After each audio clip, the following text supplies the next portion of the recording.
Okay, let's look into what are different types of algorithm. So algorithms can be either iterative or recursive. We can say an iterative algorithm is the one that is comprised of loops. So it repeats, there is some repetition over, there are different loops, so there is repetitions everywhere.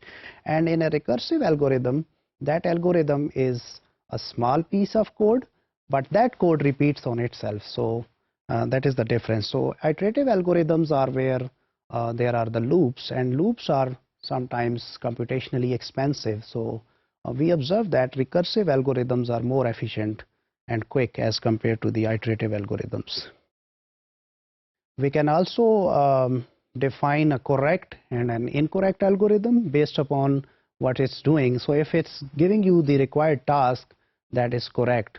And since in algorithm there are large number of steps, so if there is some issue or there is some problem with any of the steps, we can say that algorithm is incorrect. Fast algorithm is the one that performs the action quickly, as the name indicates, whereas the slow algorithms are slow. So here, since technologies are changing, so we are not concerned about the actual time it's taking, but here we can classify this problem with the help of the number of steps involved. So if there are more steps involved to solve a problem in one algorithm as compared to another where there are less number of steps which are involved, so maybe first one is taking more steps, so it is expensive, computationally expensive as compared to the second one.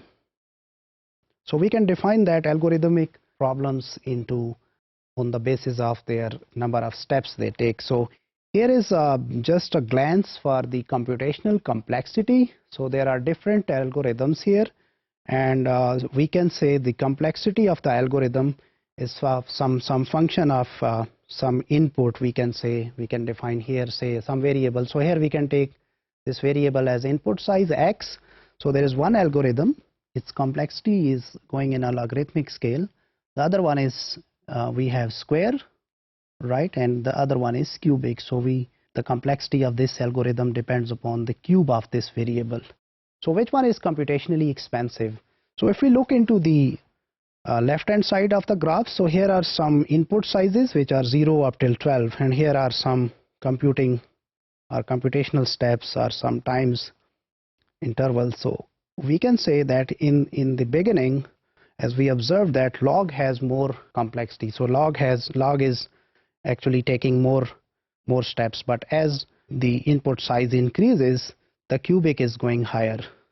So here, if we look into those small constants like 6000, 11, 99 something plus 7, so under small inputs they might be having some effects, but if the input size is increased, we would see that these figures, these additional figures, they might not mean much to our problems.